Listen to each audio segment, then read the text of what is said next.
We're saying note to the Eiffel, and we're asking with blind ambition, where is Anne Frank? I'm Van Connor. And I'm Zehra Phelan, and this is Off Screen, your 7-day guide to everything movies. Boom.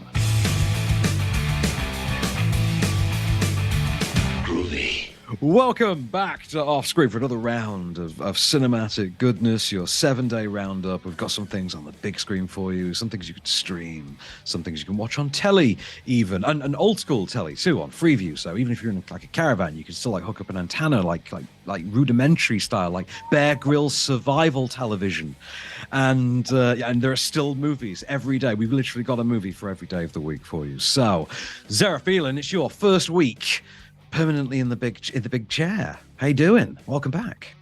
I'm really excited, actually. I was like, yes, I can finally put my stamp on this. I don't think it's going to take you that long, I think, to put your stamp on this, to be honest. But let's see. Let's start this week then with one that might push your buttons a little and get a rise out of you. Let's talk about Eiffel. And I feel like I've been hearing about this movie low-key for about 3 years, because it's a European production, and you know what it's like. They sort of launched the sales side at Cannes like 3 years in advance of you actually seeing the movie, and that makes sense. It's usually something by Luc Besson or something like that.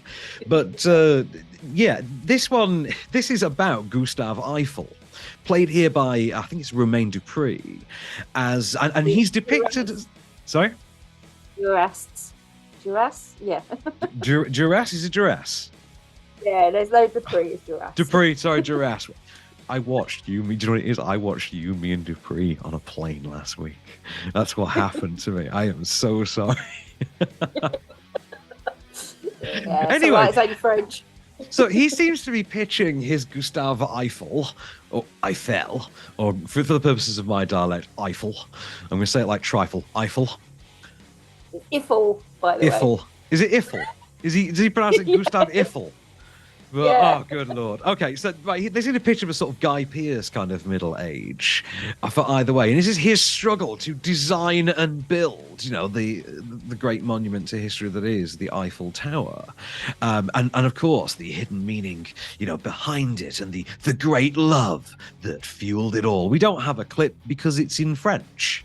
And this caught both you and I off guard, I think, because as far as we were concerned, we were watching a movie called Eiffel, rhymes with trifle, starring some French dude and Emma Mackey from Sex Education. So we had no reason, really, based on the last bit, to presume this was a French movie. How caught off guard were you with this? Really caught off guard. I mean, even Romain, I've known him to do some English-speaking films as well. So I was like, oh, yeah, of course it's going to be. I was like, oh, no, buckle up. I need to read. I need to concentrate.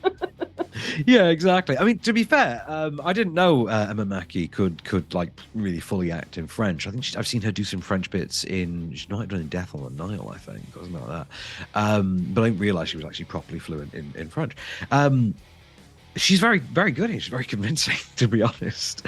And she is quite captivating. It does feel, though, the quality of the film doesn't quite measure up to either her more standout scene-stealing performance, her more scenery-chewing, spotlight-hugging performance, or the more reliably seeming, competently workmanlike performance of your man Romain Dupree, as I say. What did you say his surname was? Duras, sorry. Duras, like the House of Duras in Star Trek. I don't know. How do you spell it? I hope so. But for the purposes of my conversation, Romain Dupree, he's the love child of this man and Owen Wilson. That's what he's Romain Dupree.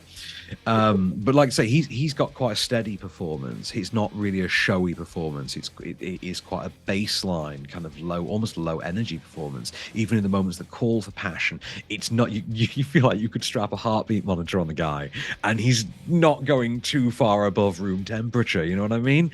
Yeah. But he's still of a higher quality and a higher premium that I think the end result of the film itself comes out as. It's not a very engaging or interesting drama, particularly. I don't think there's not the story there that I think they think there is. I think what they've tried to do, they've tried to incorporate a love story into him deciding to build the Eiffel Tower, because he never wanted to build it in the first place. He wanted to build a subway. And they're putting it down to his relationship with this woman made him change his mind. But this isn't based on a true story. You've got to remember that. It's not, is it? It's entirely made up as well. This is an entirely made up story, apparently. Also, can we just shout out a nod here to some frankly baffling cinematography choices in this one. Not even, I don't know, could we say cinematography, or is it on the visual effects side? Either way, I feel like cinematography gets the fall on this one for just the absolute metric S-ton of CG fog that is laden upon this movie. Like, everything feels like it has just been laden in like one-click Premiere Pro, so After Effects, you know, add the VFX fog, please. You know, set your gradient curve and opacity. That's what Paris looked like in the, 19th century? I'm not surprised the story of building the Eiffel Tower went so untold for so long until now, because no bugger could see it through all the CG fog. Clearly, that's what it was. The thing is, you know, outside of that as well, this is like 150. This is 1 hour 50, I think, 1 hour 49, something like that. The strangest thing about it is you can't say that its story is as interesting as watching paint dry, because they don't actually get to the painting of the Eiffel Tower until I think 15 minutes before the end. So, and they don't actually start building the thing until I think 5 minutes before that.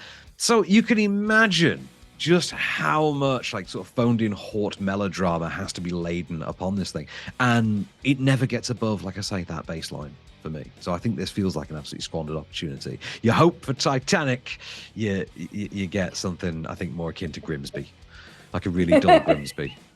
I actually quite enjoyed it, to be honest, but really, then I don't know. I think I like stuff set in that kind of the period setting for you.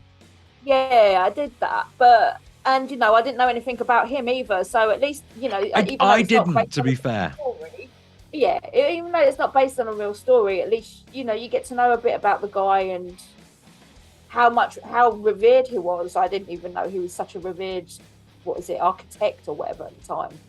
The only thing I knew about him was the Statue of Liberty connection in advance. That was the only I didn't thing. know that. Did you not know that? I knew that. I had that connection already. But alas, if you didn't know that, for instance, then obviously there's loads of information. I didn't really consider that. Sorry, you're right for pointing that out. Like, it's on me for failing to consider that.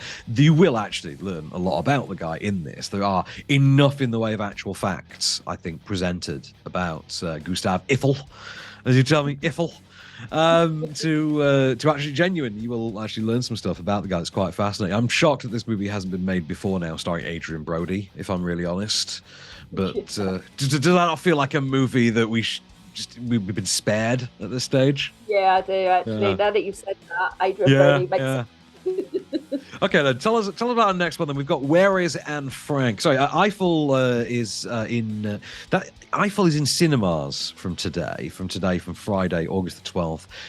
Also out today, and I think this one is also only in cinemas. This is Where Is Anne Frank? Is this out on digital as well, or is this just on cinemas? I think it's on digital as well. I think it's on digital I can't remember.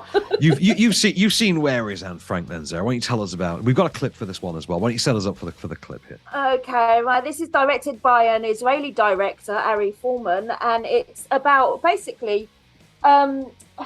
It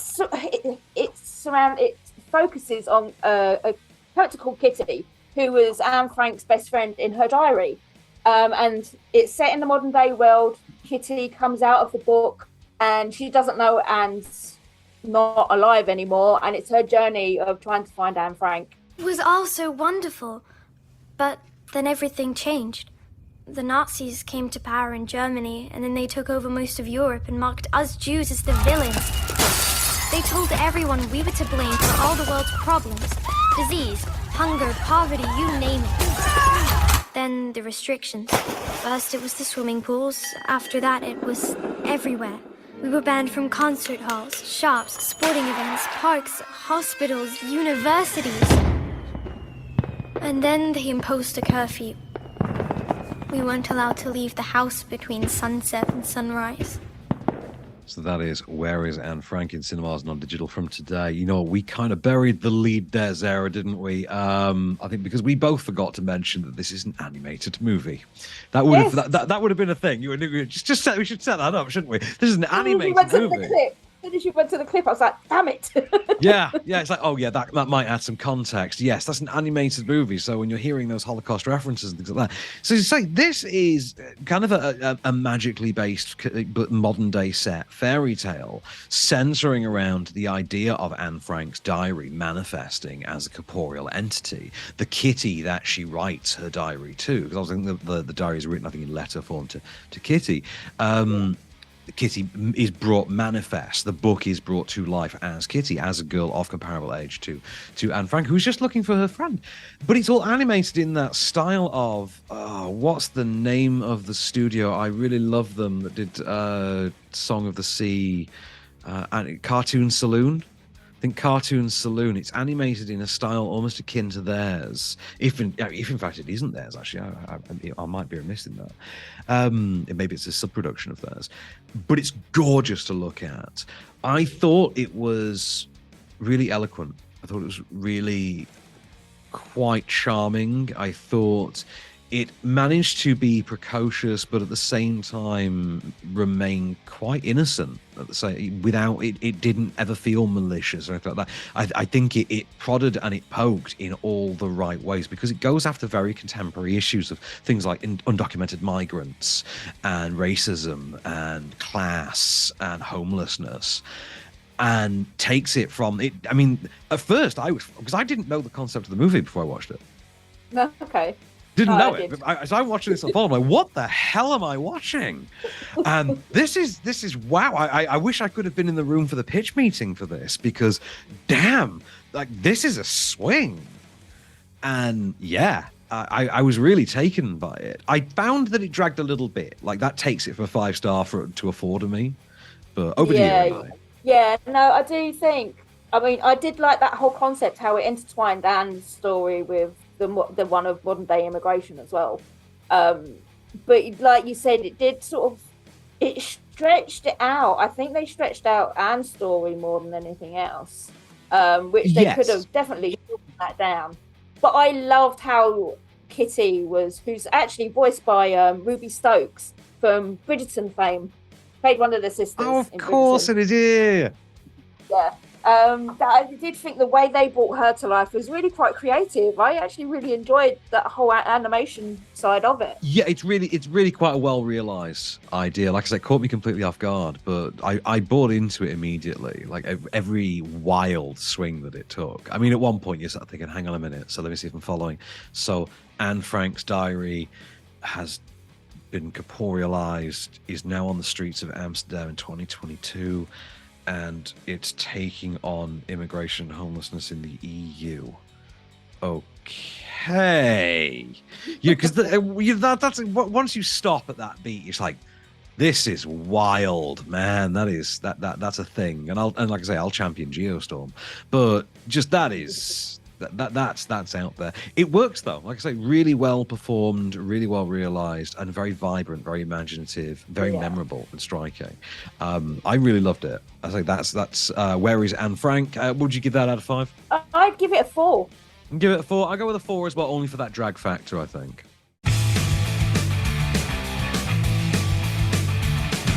And we're back for another round of, big screen releases. The final 2 big screen picks for the week, because our first one is available on the big screen, as well as, I believe, Curzon Home Cinema, I think, which is Curzon's streaming platform, in which I think you pay, it's usually about 15 quid, is it 10 or 15 quid or something? Usually about 10, isn't it? I know, I'm a film critic, I don't pay for things. It's very true, isn't it? Well, I mean, to be fair, that's kind of how they remove the sort of financial bias from us for opinions. Have you ever thought about that? Like, it's a whole thing, isn't it? Because when you pay money for something, like, you instinctively want that thing to be good. We have no skin in the game. You know what I mean? Like, that's the beauty of having a film handed to you, is you don't care one way or the other. You're not rooting for it, or like, one way or the other. It's just a movie. Like, it can just be good. But let's start with Blind Ambition then, because that's it. Going in completely unbiased. Blind Ambition, which is about the world of and I didn't even know this was actually a thing, international competitive wine tasting, and the unlikely band of Zimbabwean refugees who became the first Zimbabwean wine tasting team, as you'll hear in this clip from this documentary. I remember well my very first sip of wine. I didn't like it. You've got these guys, they get uprooted from their own country, forced over the border into a foreign country, no knowledge of wine. What do they end up doing? It's crazy to think we're going to be competing in a few weeks at the World Tasting Championships. A few years ago, none of us had ever tasted wine before. Joseph, Marvin, Tinashe, Van Pardon, Team Zimbabwe. Team Zimbabwe there. And there are obvious comparisons to be made in this, I think, to, I mean, there's going to be a lot of people. I think Kevin Mayer, I think, has already said it, because I think I said this to a friend, and they went, oh yeah, someone's already said that in the Times. I went, oh, that's going to be Kevin, isn't he? Yeah, okay, yes, Kevin said that. And it's to compare this to Cool Runnings, you know, to say that this is the documentary answer to What If Cool Runnings, but with wine tasting, which, again, as far as wild concepts go this week, you know, get me in the room when they were having the pitch meeting. I would love to have seen the executives' faces. How did you find this, Sarah? Oh God, when you first told me about this, I couldn't roll my eyes hard enough. You thought I'd finally lost my damn mind, didn't you? Yeah, I did. But it's really rather compelling. Yeah. These four guys, I mean, they have a lot of charisma and a lot of passion about wine, and it's nice to see four black guys in amongst what you would normally find in wine tasting is a sea of middle-class white men. I mean, not even middle class white men, but even upper thresholds. I mean, the Cool Runnings on that front as well. The Cool Runnings bit of it does actually run through to the group's own closest white companion, who is their John Candy, effectively. But here is like a disgraced, no F's given, fallen from grace wine taster who's now their coach, and just seems to be just the most self-destructive human being you've ever seen. It's a fascinating watch. Yeah, he's also quite destructive towards them as well. Yeah. I think they would have got better without him on board, to be honest. Absolutely, yes. But and that's the thing as well. The movie is not afraid to show you how bad this got for them at times, and also how they were treated at times as well. But also to explore the bond that they found within this world that they just didn't know existed until like very recently in their lives.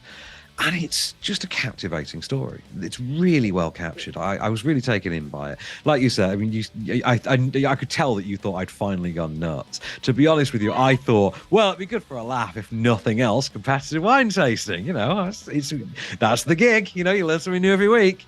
And yeah, I had a great time with it. Really taken by it. So Blind Ambition in Curzon Cinemas from today and on Curzon Home Cinema. But exclusively in cinemas from today, Zehra Phelan, is the third film from Jordan Peele. That's all we knew for the longest time. It's the third film from Jordan Peele. Jordan Peele's entitled third film. We knew who was cast. We kind of even knew vaguely what it was about. We didn't even know what it was called until very recently when it was revealed. It was called Nope. And it stars Daniel Kaluuya and Keke Palmer. And this stars Kaluuya as OJ, because no one's ever accused Jordan Peele of subtlety. No one ever has. It's never happening. Just hats off to him. Just dive in there, Jordan. Just dive in there, son. Just go for it. Hats off. Just go for it, man. Also, when he introduces himself as well on the set at the very beginning, all these white people on the set. That's really funny. It's amazing. It's honestly absolutely amazing. You just like, you can't fault him for subtlety on that one. So he is a horse wrangler whose father is killed in a freak weather accident, seemingly, at the onset of the movie. And in trying to put the pieces of not only his life but what's left of his family business, which is horse wrangling for movie sets, in trying to put all that back together, he finds himself face to face with the mysterious forces responsible for his father's, well, maybe responsible for his father's death, and finds himself drawn in closer and closer into the mystery of just what is at stake. And is it going to make him cry out the fatal word that's going to make us all golf clap as he yells out, "Nope." What'd you see? Something above the clouds. That's big. How big? Big. You think whatever killed Pops is out there? Right here, you are gonna witness an absolute spectacle. So what happens next? Are you ready? Mm-hmm. Are you ready?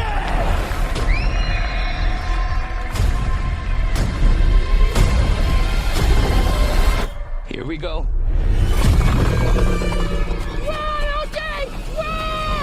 So here's where I fell on this one, because I was really, really looking forward to Nope, and I had a great experience watching it. I mean, I had a great experience going to the cinema and watching it. I got to go to a really grand old movie palace in Ann Arbor, like a single screen, like Smallville style movie palace in Ann Arbor, Michigan.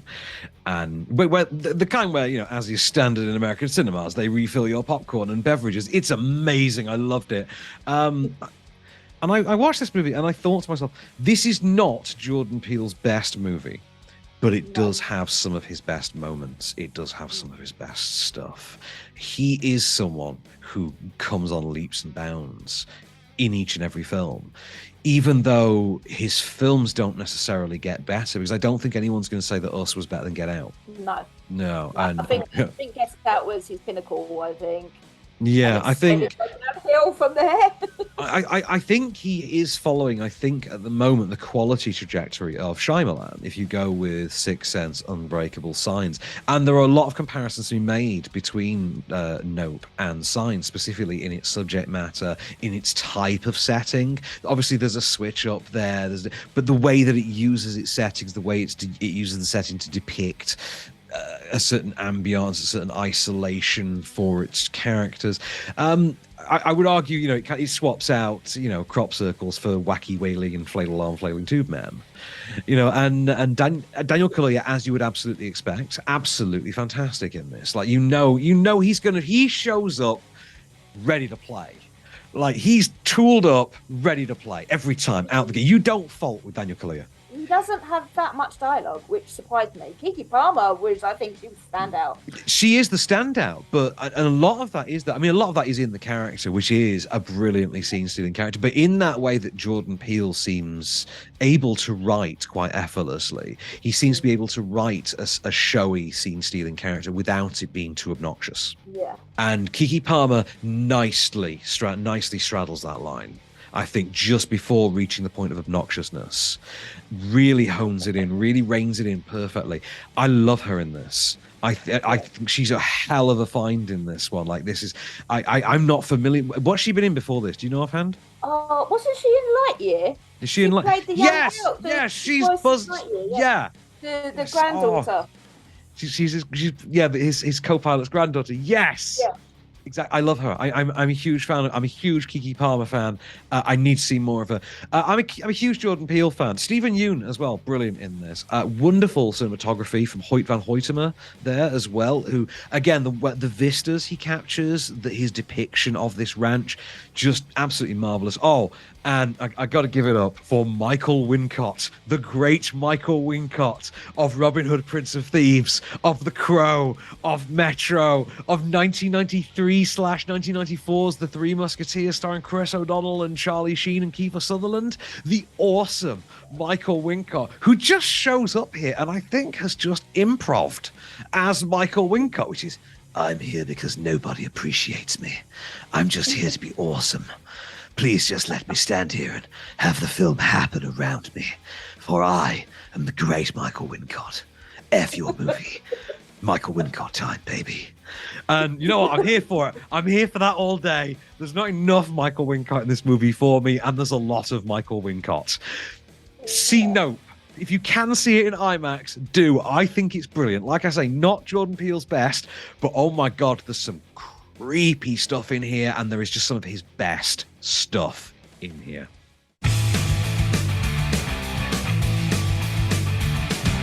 Welcome back for the Freeview round on Off Screen, in which we take you as far as your very own living room, to the comfy confines of your very own sofa, and to the old-fashioned TV. If you're a Freeview fan, if you're stuck in a hotel somewhere and you don't have access to streaming platforms, something like that, at least there's Freeview there always. And I don't know why I'm being demeaning to Freeview. I don't know why. I literally have I have the Baywatch channel on as my background loop at home, just to be obnoxious to my neighbors, because you're such a 90s boy. That's what it is. Well, you know when you're doing some work for 5 minutes and you just you between YouTube videos, you between screening links or whatever, and the Apple TV's gone to screensaver mode and turned itself off because I'm the Baywatch channel on mine for some reason. So I've just kind of left it there, and now I just figure, you know what? I feel like I've had this for several months. My neighbours clearly already see me in a certain way. Let's not interfere with the delusion. Plus, I get to revisit Baywatch, which, as a piece of storytelling told over, I think it's 10 seasons, 9 or 10 seasons of network television and syndication, is just fascinating. I genuinely can't wait for the Baywatch documentary, the much anticipated Baywatch documentary that is coming. There's a warts and all Baywatch doc coming. Yeah, it's coming. Anyway, on to what's actually on telly now. And we've just talked about Jordan Peele's third film. Let's talk about his first. We've both sort of agreed that this is the high watermark of Jordan Peele, and it's his first collaboration with Daniel Kaluuya, and his first film. This is the one that came out the gate. I think, did this make him not only the first filmmaker to make $100 million on his debut movie, but also certainly the first African-American director to do it above a threshold, a ridiculously low threshold as well. And yeah, this was a real achievement. This is Get Out, in which Daniel Kaluuya is the young photographer, the millennial photographer, who goes home with his white girlfriend's to meet his white girlfriend's parents in, I think it's upstate New York, for the very first time. They're played by Catherine Keener and Bradley Whitford. Good old Bradders, who's now just a straight-up silver fox. He's in the straight-up silver fox phase of his career by this point. And there's something not quite right with them. And as he is quickly warned, he's probably best off getting out of there.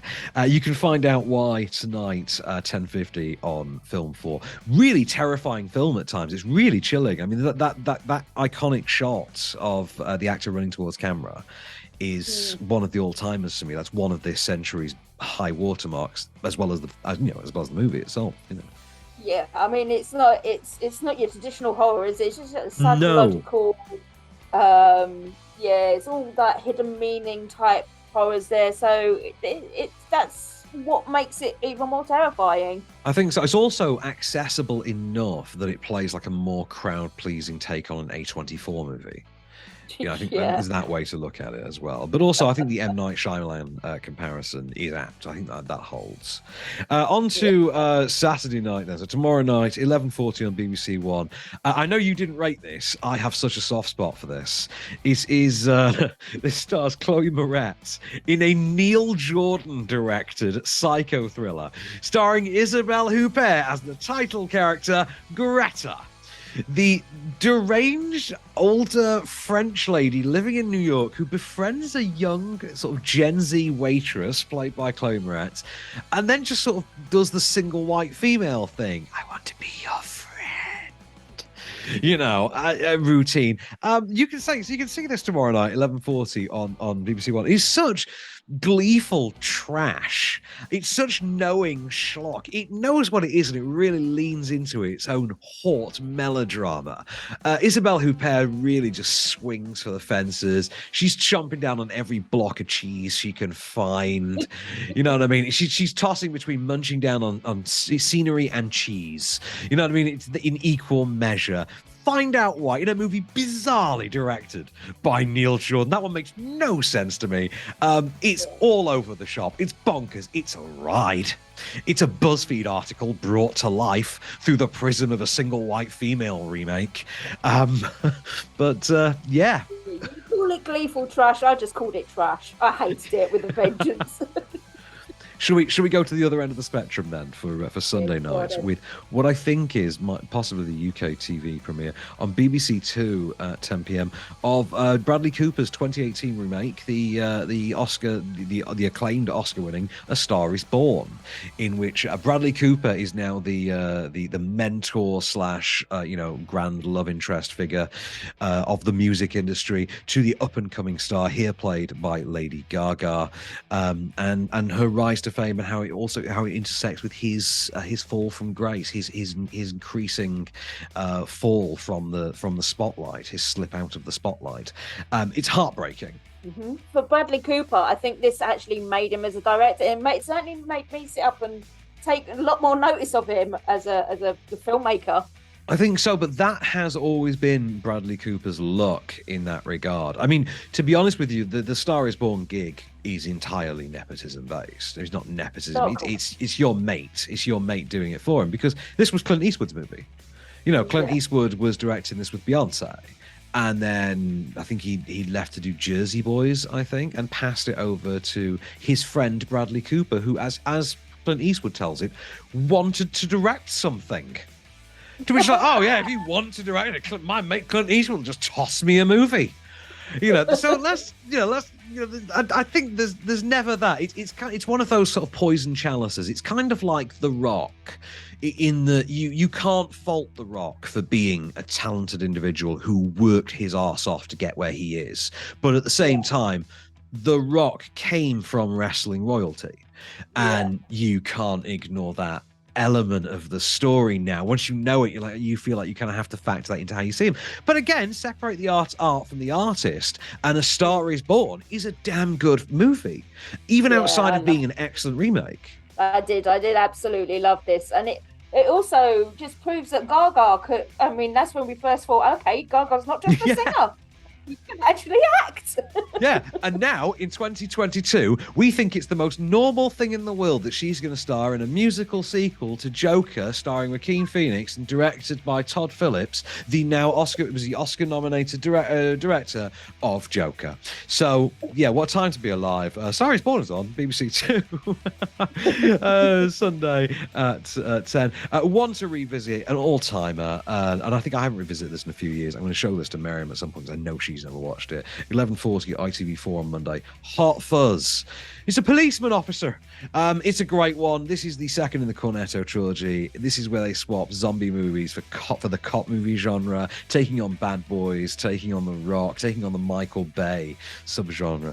I think this is great. I actually think it's a stronger movie than Shaun of the Dead, because there's more narrative hard work in the mystery. There's more narrative work at play in the mystery here, the mystery element, than there is the zombie survival element, which is more an A to B to C kind of journey, kind of a quest, kind of a quest item kind of structure in Shaun of the Dead. Find out for yourself, Hot Fuzz, which I remember famously being released on Valentine's Day in 2007, because the cinemas were packed out that night. And sorry to whichever girl I was dating at that time. So. Anyway, things that make me feel good, meanwhile, in life, because every now and again I need to pick me up. And things that make me feel really, really good are seeing Miles Teller in pain. And Whiplash is on Great Movies on Tuesday night, 9 p.m. And I mean, I really, honestly, I saw footage of Miles Teller just at a baseball game, just waving at the crowd the other day. And for a moment, I thought, oh, it's a returning soldier. Good for him. And I thought, oh, no, that's Miles Teller being lauded and having a nice time. No. Ugh. You sick of me. I don't know. I just don't like Miles Teller. I'm sorry. He's not a very good actor. Sometimes he can be. Face you find really offensive. He's Vince Vaughn with a theatre degree. You know what I mean? It goes back to that for me. He's Vince Vaughn with a theatre degree. Anyway, just can't get over it. But he's good.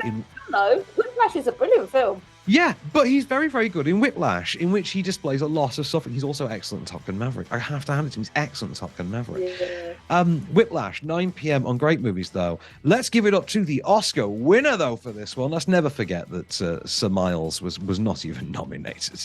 I mean, he didn't even come close to nomination for this. But you know who did? The great Sir J.K. Never Serious Simmons. Why do you suppose I just hurled a chair at your head, Neiman? I don't know. Sure you do. The tempo? Were you rushing or were you dragging? I don't know. Start counting. 5, 6, 7. In 4, damn it! Look at me! 1, 2, 3, 4. 1, 2, 3, 4. 1, 2, 3, 4. Now, was I rushing or was I dragging? No. Count again. 1, 2, 3, 4. 1, 2, 3, 4. 1, 2, 3, 4. Rushing or dragging? Rushing. So you do know the difference! Good old JK. Good old Commissioner Gordon there. R.I.P. Batgirl. Anyway, moving on to the remainder of our week, because we've got to get through these quickly now. Wednesday night, John Woo's first English language movie from 1993 is on TCM. Turner Classic Movies on Freeview at 9 p.m.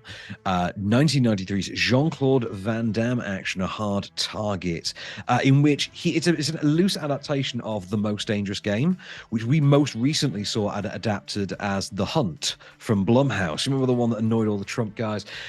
Same source material, but this is Van Damme being hunted by Lance Henriksen in a trench coat on the bayou, on the Louisiana bayou, the New Orleans bayou. Oh my God, this is awesome. There is some great slow-mo roundhouse kickery afoot in this. If you've never seen Hard Target, it is near and dear to my heart. I can't urge you strongly enough to watch 1993's Hard Target Wednesday night. And damn, man. 9 p.m. TCM. He actually works very well in this case. He plays a Frenchman named Charles Boudreau. Next time, be more careful where you show your wallet, as he famously says in the clip. Moving on to our final one of the week, one of the great 90s thrillers for me, Tony Scott's Crimson Tide from 1995, starring Gene Hackman and Denzel Washington, 9 p.m. on Great Movies. It's the submarine thriller in which the first officer and the captain disagree when their communications are cut off on whether or not to launch the nukes. As depicted here, will they launch? Will they mutiny? Will the captain kill the commander? Will the commander kill the captain? Find out, 9 p.m. on Great Movies. All I'm saying, Captain, is that we have backup. Now it's our duty not to launch until we can confirm. You're presuming that we have other submarines out there ready to launch. But as captain, I must assume that our submarines could have been taken out by other Akulas. We can play these games all night, Mr. Hunter, but I don't have the luxury of your presumptions. Sir. Mr. Hunter, we have rules that are not open to interpretation, personal intuition, gut feelings, hairs on the back of your neck, little devils or angels sitting on your shoulders. Captain. So we're all very well aware of what our orders are and what those orders mean. They come down from our commander-in-chief. They contain no ambiguity. Captain. Mr. Hunter, I've made a decision. I'm captain of this boat. Now shut the up!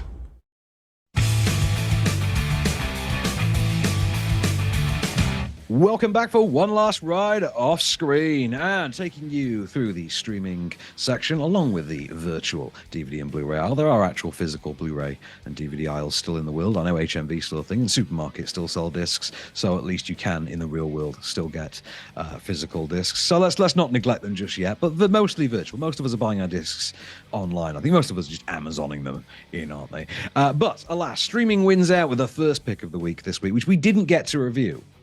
Sadly, I was looking forward to it. And Netflix weren't having none of it. they weren't, were they? And that's increasingly becoming the answer from Netflix. Have you noticed this? Like every movie from Netflix, they're like, no, we're not showing that. And you're like, oh, okay. And then it comes out and it's terrible. And you're like, why are you making all these movies that you seem to know are terrible? Exactly. Yeah, their own publicists don't seem to like their movies. It's the weirdest thing. Day Shift, which I'm still going to watch anyway, because it's basically Comedy Blade in South Central with Jamie Foxx and Snoop. I mean, come on, I'm watching the hell out of that. That could be the worst movie ever made. I'm still watching it just for that concept alone. I watched the movie Soul Plane once. Come on. It's going to be worth a watch just for the laugh. Just for the laugh. Anyway, it's on Netflix from today. You can get it watched. Another one they tried to hide from us, but we got to review this for week of release anyway, because I am like the Terminator. I can't be bargained with, I can't be reasoned with, and I will not stop ever until you are screened. And I did this, of course, with Roland Emmerich's Moonfall, which arrived earlier this year. Oh my God. I say arrived, was just dumped out earlier this year.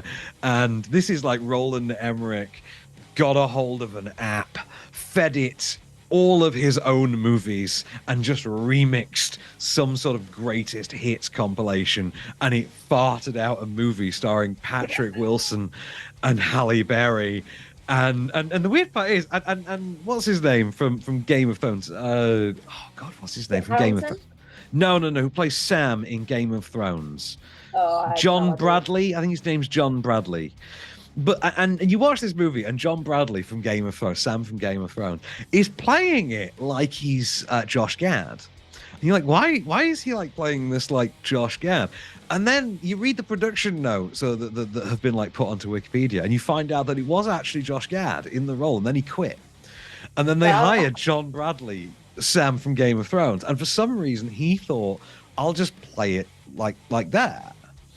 And it's kind of like when they wrote the movie Yesterday, and they very obviously wrote that Ed Sheeran role for Chris Martin. And then it turns out that Chris Martin turned them down. So they just like changed the name to Ed Sheeran and got Ed Sheeran to do it. Even though even Ed Sheeran seemed to be quite clearly aware that this had been written for Chris Martin. And now seems to be quite resentful of that fact. You know what I mean? It's like one of those weird things. Yeah. But anyway, Moonfall is an absolute dumpster fire of a movie, but it's just trash. You kind of have to see it to believe it, but it is a greatest hits of all the Emmerich movies. I mention it because there are certain viewers out there who are so middle of the road, and my mum, like unashamedly, is one of these people who will lap this up. Meanwhile, one of the greatest thrillers of all time, Michael Mann's Heat from 1995. Comes to Disney Plus today. Robert De Niro and Al Pacino meet on screen for the very first time in one of the definitive crime thrillers. Al Pacino leading the cops, Pacino leading the criminals. The criminals are planning the great heist, that one last score, and the cops are circling, ready to take them down. Just waiting, desperate for a lead, that one final way in that can give them that big takedown, that one bust that can finally bring down this crew. But before that has to come one of the most iconic moments in all of cinema. More people, as we discussed before, more people know this moment, this scene, than know the movie. And it is the diner scene in which cop and criminal sit and have coffee. Guy told me one time, don't let yourself get attached to anything you are not willing to walk out on in 30 seconds flat if you feel the heat around the corner. Now, if you're on me and you gotta move when I move, how do you expect to keep a marriage? Well, that's an interesting point. What are you, a monk? I have a woman. What do you tell her? I tell her I'm a salesman. Nice scene, that one. It is a classic scene. I remember I was a big reader of Premiere magazine back in 95. Tell you what kind of 12-year-old I was. But I remember all the glamorous photos of that scene from Heat, and it's always stuck with me. I've got to admit, even though I'm a massive De Niro and Pacino fan, I've never actually seen this film. I know that scene better than I know anything else about the film. I don't know why I've never seen it. It's just something I've never got round to. Well, from today, you can change that courtesy of Disney Plus. On Netflix, from Sunday, sorry, there was a fault in the document there. From Sunday, there's no formatting error. From Sunday on Netflix, Christopher Nolan's, not his debut, but his breakout movie, Memento, starring Guy Pearce. We're going to have to round this up really quickly. Starring Guy Pearce. That's coming to streaming on Netflix. On DVD and Blu-ray on Monday, however, two movies. One we didn't get shown. They just did not show to press. They did everything they could to try and keep this hidden for us. You saw it. Yay or nay on the Zac Efron starring remake of Firestarter? Meh. I watched it, but I won't go back. if you're after right handy, there you go. Well, it's on disc from Monday, along with a sequel I didn't get to review because it wasn't being released until a month later in the States for, I would assume, cultural reasons. Downton Abbey: A New Era. The gang are back, and this time, as you can hear in our clip, it's a new era. I haven't been up here for years. Well, this is the situation we're in. With the money, we can bring the house up to snuff to match what we've spent on the estate. And enter the 1930s with our heads held high. But if you don't want to... No, you steer ahead. You're the captain now. I am aware of that, even if you think I'm not. Look at me. Look at me. I am the captain now. Downton Abbey: A New Era, which I still haven't seen. And do you know, actually, I might watch because I quite liked the first Downton Abbey movie. I've never particularly taken to the series, but I quite liked the first movie. So I'd be interested to see what they did with a sequel. Like, is it a Mamma Mia 2 caliber kind of a sequel? Is it a Dark Knight sequel? You never know. Comparatively, we shall see. Alas, that wraps us up for this week. Next week, we've got some kind of strange mix next week. We've got two sequels next week that I don't think anyone saw coming. The first is a sequel to the charming British sea shanty comedy Fisherman's Friends. The sequel, Fisherman's Friends, one and all, is out next week, starring James Purefoy, who's now gone all salt and pepper, but he's got that Cornish voice, love. That Cornish voice, love. He's got a bit of that. You know, that's in there. A bit too Irish, actually, when I do it, isn't it? Next week, we've also got the documentary My Old School next week. Anay in Love, I'm looking forward to watching next week. But our other sequel, which I think is actually more of a prequel, can't wait for this. Orphan First Kill. Isabel Furman is back, and this time she's giving us the origin story. Can't wait. Apparently there was something wrong with Esther all along. So this is how something started getting wrong with Esther, according to the tagline for the movie. So I'm looking forward to those with you, Zehra, next week. Any in the 10 seconds we have left, anything you're looking forward to there? No. So standard week of new releases. So alas, that's all we have time for this week. We'll be back next time, but for now, I've been Van Connor, and I've been Zehra Phelan, and we shall return.